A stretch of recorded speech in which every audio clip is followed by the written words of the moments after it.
क्या आप जानते हैं कि अगर बर्बरीक ने अपने 3 अमोघ बाण चला दिए होते तो क्या होता? क्या कर्ण का दिव्य कवच टूट सकता था? जानने के लिए वीडियो को अंत तक जरूर देखें दोस्तों। महाभारत की दुनिया में आज हम आपको एक ऐसी अनसुनी कहानी सुनाने जा रहे हैं जिसे सुनने के बाद आपके रोंगटे खड़े हो जाएंगे। यह है महारथी कर्ण और बर्बरीक के बीच हुए एक भयानक महायुद्ध की कथा। महाभारत सिर्फ एक युद्ध नहीं, बल्कि यह रहस्यों, श्रापों और आशीर्वादों का महासागर है। इसके हर पात्र की अपनी महत्ता है। भीष्म, कर्ण, अर्जुन और बर्बरीक जैसे योद्धाओं की कहानियां इसे अद्वितीय बनाती हैं। लेकिन आज हम बात करेंगे कर्ण और बर्बरीक के महायुद्ध की। बर्बरीक, जो आज खाटू श्याम जी के नाम से पूजे जाते हैं, उनके पास भगवान शिव के दिए हुए 3 अमोघ बाण थे। यह बाण इतने शक्तिशाली थे कि पूरे महाभारत युद्ध को समाप्त कर सकते थे। दूसरी ओर थे महारथी कर्ण, जिनके दिव्य कवच और कुंडल को कोई भी अस्त्र भेद नहीं सकता था। देवता और राक्षस तक उनकी वीरता से चकित थे। यह घटना उस समय की है जब पांडव अपने अज्ञातवास में थे। कर्ण और दुर्योधन पांडवों की खोज में बर्बरीक की गुफा तक पहुंचते हैं। दोस्तों, कहा जाता था कि बर्बरी मात्र अपने 3 अमोघ बाण से पूरे महाभारत युद्ध को समाप्त कर सकते थे। बर्बरीक को आज कलयुग में खाटू श्याम जी के नाम से पूजे जाते हैं। तो आखिर ऐसा क्या हुआ था जिसके कारण बर्बरीक और महारथी कर्ण के बीच महायुद्ध हुआ था, और कौन इसमें युद्ध जीता था?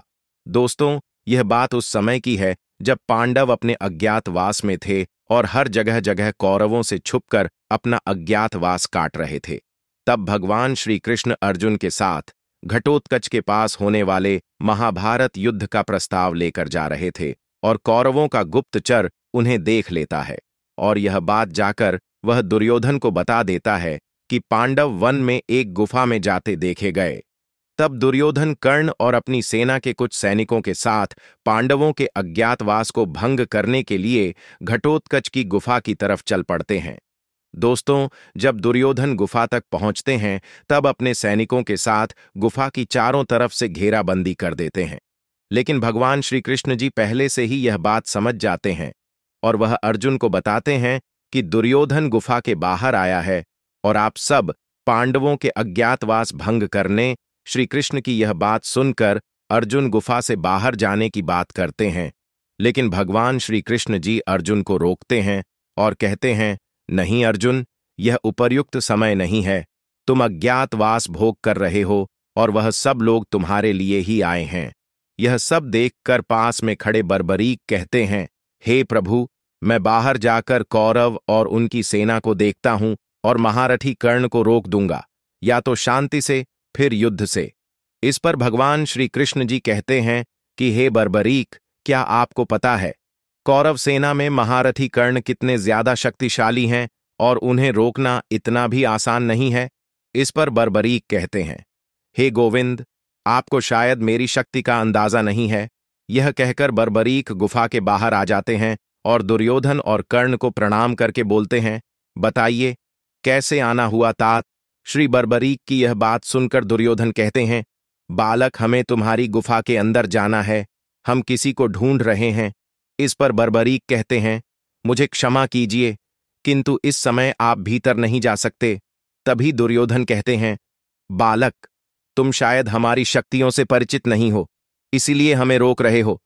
फिर बर्बरीक मुस्कुराते हुए कहते हैं, आपकी सेना और आप दोनों महाशक्तिशाली योद्धा हो, आप प्रयास करके देख सकते हो ये बालक क्या करता है।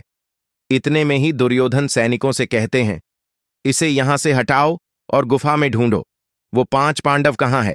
लेकिन जैसे ही सैनिक बर्बरीक को हटाने के लिए आगे बढ़ते हैं, वैसे ही बर्बरीक धरती पर अपना एक पैर मारकर ही साधारण से सैनिकों को गिरा देते हैं।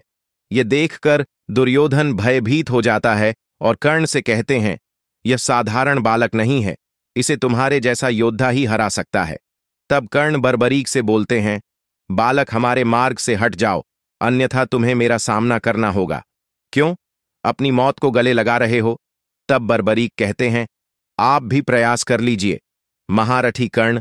तब कर्ण बर्बरीक की ओर धनुष की प्रत्यंचा को खींचते हैं और छोड़ देते हैं। तभी दोस्तों, इतनी जोर से हवा चलती है कि वहां खड़े सारे सैनिकों में हाहाकार मच जाता है। लेकिन कर्ण के उस अस्त्र का प्रभाव बर्बरीक पर तनिक भर भी नहीं होता है। तभी बर्बरीक भी अपने धनुष की प्रत्यंचा खींचते हैं और छोड़ते हैं। उस अस्त्र से दुर्योधन घायल होकर नीचे गिर जाते हैं। यह देखकर बर्बरी हंसने लगते हैं और कहते हैं, आप ठीक तो हैं? तात श्री इससे दुर्योधन को बहुत गुस्सा आता है और वे कर्ण को बोलते हैं, इस बालक को यम के पास पहुंचा दो। कर्ण बर्बरी पर वरुणास्त्र चला देते हैं। बदले में बर्बरी भी अग्नि अस्त्र चला देते हैं और दोनों अस्त्र टकराकर नष्ट हो जाते हैं। ऐसे ही दोनों में घमासान युद्ध चलता रहता है। दोनों ही वीर एक दूसरे पर भयानक दिव्य अस्त्रों का प्रयोग करते हैं, लेकिन दोनों में से कोई भी परास्त नहीं होता। तब बर्बरीक अपने दिव्यास्त्र को आह्वान देते हैं और बोलते हैं, इस अस्त्र को कोई भी नहीं रोक सकता। लेकिन बर्बरीक अपना दिव्यास्त्र कर्ण के बजाय दुर्योधन पर छोड़ देते हैं और महारथी कर्ण अपने द्वारा उसे रोकने का प्रयास करते हैं, लेकिन उसे रोक नहीं पाते हैं और वह अस्त्र दुर्योधन की ओर बढ़ने लगता है। यह देखकर महारथी कर्ण स्वयं दुर्योधन के सामने आकर खड़े हो जाते हैं। फिर जब वह दिव्यास्त्र कर्ण से टकराने ही वाला होता है, तभी उनका दिव्य कवच प्रकट हो जाता है और उस कवच से टकराकर वह अस्त्र नष्ट हो जाता है। यह देखकर बर्बरीक को आश्चर्य होता है। वे मन ही मन सोचते हैं, यह कैसे संभव हो सकता है? इस दिव्य अस्त्र को तो केवल इंद्र का वज्र ही रोक सकता था। तब दुर्योधन कहते हैं, यह भगवान सूर्य की अवैध अमृत से निर्मित दिव्य कवच है। इसे तीनों लोकों में कोई भी योद्धा नहीं तोड़ सकता। तुम्हारा हर प्रयास विफल हो जाएगा। यह तुम्हारे बस की बात नहीं बालक। तब बर्बरीक क्रोध में आकर भगवान शिव का स्मरण करके एक साथ अपने तीनों अमोघ शक्तिशाली बाणों को छोड़ने का आह्वान करते हैं। तभी भगवान श्री कृष्ण प्रकट होते हैं। वे बर्बरीक को समझाते हैं कि यह युद्ध उन्हें अभी समाप्त नहीं करना चाहिए और जो भी भ्राता दुर्योधन देखना चाहते हैं उन्हें देखने दो। तब दुर्योधन और कर्ण अंदर जाते हैं, लेकिन वहां पर उन्हें कोई भी नहीं मिलता, क्योंकि भगवान श्री कृष्ण ने अर्जुन को अपनी माया से अदृश्य कर दिया था। दोस्तों, अगर बर्बरीक ने कर्ण पर भगवान शिव के दिए अपने तीनों अमोघ शक्तिशाली बाण चला दिए होते तो क्या कर्ण का कवच टूट जाता? और आपके अनुसार महाभारत का सबसे शक्तिशाली योद्धा कौन था? कर्ण, अर्जुन, बर्बरीक या फिर भीष्म पितामह? हमें कमेंट में जरूर बताएं। अगर आपको यह कहानी पसंद आई हो तो इसे लाइक करें, अपने दोस्तों के साथ शेयर करें और हमारे चैनल को सब्सक्राइब करना न भूलें। जय श्री कृष्णा।